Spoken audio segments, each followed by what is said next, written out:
നമസ്കാരം. സുഭാഷിതം ഡിജിറ്റൽ ചാനലിലേക്ക് സ്വാഗതം. ഈ ചാനൽ എല്ലാവരും കാണണം. പരമാവധി സബ്സ്ക്രൈബേഴ്സിനെ ഞങ്ങൾക്ക് ഉണ്ടാക്കി തരണം. നിങ്ങൾ സബ്സ്ക്രൈബ് ചെയ്യണം, മറ്റുള്ളവർക്കൂടെ സബ്സ്ക്രൈബ് ചെയ്യിക്കണം. ലൈക്ക് ചെയ്യുക, ഷെയർ ചെയ്യുക, കമൻറ്റ് ചെയ്യുക. ഞങ്ങൾക്ക് ആവശ്യമായ സംഭാവനകളൊക്കെ നിങ്ങൾ അയച്ചു തരണം. അതുപോലെ തന്നെ മെമ്പർഷിപ്പ് സംവിധാനം ഇതിനകത്ത് ഇപ്പോൾ വന്നിട്ടുണ്ട്. നിങ്ങൾ 99 രൂപ 89 രൂപ അടച്ചു കഴിഞ്ഞാൽ നിങ്ങൾക്ക് 90 രൂപ ഇല്ല, 89 രൂപ അടച്ചു കഴിഞ്ഞാൽ നിങ്ങൾക്ക് സിൽവർ ബേസ് മോഡൽ മെമ്പർഷിപ്പ് എടുക്കാം. 199 രൂപ അടച്ചാൽ ഒരു ഗോൾഡൻ മെമ്പർഷിപ്പ് എടുക്കാം. 1999 രൂപ അടച്ചാൽ നിങ്ങൾക്ക് ഒരു ഡയമണ്ട് മെമ്പർഷിപ്പ് എടുക്കാം. അപ്പോൾ മെമ്പർഷിപ്പ് എടുത്ത് ഞങ്ങളെ സഹായിക്കണം എന്നാണ് അതുമായി ബന്ധപ്പെടുത്തി പറയുവാനുള്ളത്. ഇന്ന് കേരള കൗമുദി പത്രത്തിൽ വളരെ ഗൗരവമായ ഒരു ലേഖനമുണ്ട്. ധനകാര്യമന്ത്രി KN ബാലഗോപാലിൻ്റെ ലേഖനമാണ്. ലേഖനത്തിൻ്റെ ടൈറ്റിൽ തന്നെ ഇതാണ്: മുഴുവൻ ജനവിഭാഗങ്ങൾക്കും ആനുകൂല്യം അല്ലല്ലാതെ ആവണിക്കാലം എന്നുള്ളതാണ്. അതിനകത്ത് ക്ഷേമ പെൻഷൻകാരെ പിടിച്ചു നിർത്തി എന്നുള്ളതാണ്. സർവീസ് പെൻഷൻകാരുടെ പ്രത്യേക ഉത്സവത്തെ 250 രൂപ വർദ്ധിപ്പിച്ച് 1250 പങ്കാളിത്ത പെൻഷൻകാർക്കും പ്രത്യേക ഉത്സവത്തിൽ ലഭിച്ചു. പിന്നെ അത് 20,000 അങ്ങനെ ഓരോരുത്തരുടെ കാര്യങ്ങൾ പറയുന്നുണ്ട്. പക്ഷെ അപ്പോഴൊരു പ്രശ്നമുള്ളത്, ഇതൊക്കെ പറയുമ്പോഴും ഇടതുപക്ഷ ജനാധിപത്യ മുന്നണിയുടെ മാനിഫെസ്റ്റോയിൽ, പ്രകടന പത്രികയിൽ അധികാരത്തിൽ വന്നാൽ ക്ഷേമ പെൻഷൻ 2500 രൂപ ആക്കും എന്ന് പറഞ്ഞു. എന്നാണ് ഇത് ആക്കുക?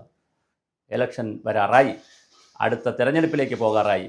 9 വർഷം 11 വർഷം ഭരിച്ചു, 10 വർഷം ഭരിച്ചു, 9 വർഷം ഭരിച്ചു, 10ാം വർഷത്തിലേക്ക് പോകുന്നു. 10ാം വർഷവും തീരാറായി. അപ്പോൾ ഇത് തീരുമ്പോൾ എവിടെയാണ് ക്ഷേമ പെൻഷൻ 2500 രൂപ എന്നുള്ളത്? ഇതിനിടയിൽ ഒരു പൊളിറ്റിക്കൽ പരിപാടി വരുന്നുണ്ട്.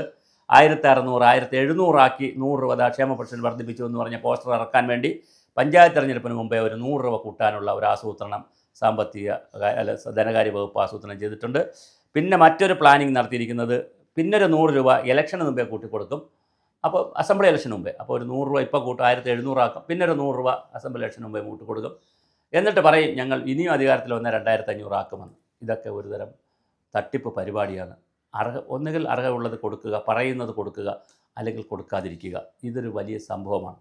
പക്ഷേ 2500 രൂപ ക്ഷേമ പെൻഷൻ കൊടുക്കും എന്ന് പറഞ്ഞതിന് ശേഷം ഇങ്ങനെയിട്ട് ആളുകളായിട്ട് ലേലം വിളിക്കുകയാണ്. ഒരു വശത്ത് പണമില്ല എന്നാണ് പറയുന്നത്. പക്ഷേ പണമില്ല എന്ന് നമുക്ക് വിശ്വസിക്കാനാവില്ല.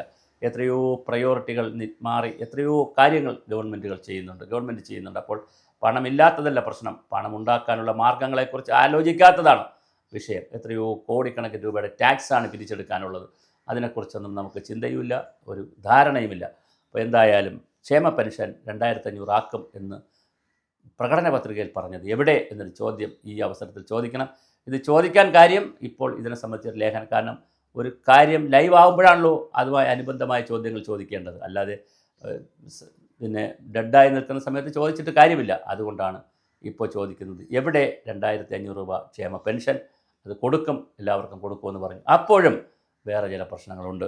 കെട്ടിട നിർമ്മാണ തൊഴിലാളി ക്ഷേമനിധി 15 മാസത്തോളം മുടങ്ങിക്കിടക്കുകയാണ്.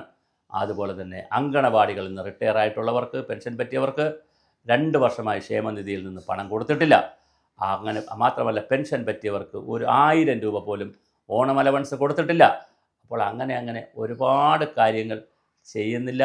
അപ്പോൾ അത് ചെയ്യാതെ പോകുമ്പോൾ തീർച്ചയായിട്ടും ഗൗരവമായ ഒരുപാട് വിഭാഗം ആളുകൾ ഇപ്പോഴും ഈ പെൻഷനോ അല്ലെങ്കിൽ ക്ഷേമ പെൻഷനോ അവരടച്ച തുകയോ അല്ലെങ്കിൽ ഫെസ്റ്റിവൽ അലവൻസോ അതുപോലെ ഓണം അലവൻസോ കിട്ടാത്തവരുണ്ട് എന്ന് കൂടി ധനമന്ത്രിയുടെ ശ്രദ്ധയിൽപ്പെടുത്താനാണ് ഈ വീഡിയോ ചെയ്യുന്നത്. നിരവധി പേർക്ക് ഇത് കിട്ടുന്നില്ല. അവർ കണ്ണീരിലാണ്. അവരെയും കൂടി പരിഗണിക്കുന്ന ഒരു സമഗ്രമായ പാക്കേജ് എങ്ങനെയാണ് ഈ പെൻഷനെ സംബന്ധിച്ചും ക്ഷേമനിധികളെ സംബന്ധിച്ചും ഈ കേരളത്തിൽ ഉണ്ടാവുക എന്നുള്ളതാണ് ഏറെ കൗതുകകരമായി ഞങ്ങളെപ്പോലുള്ളവർ നോക്കിക്കാണുന്നത്.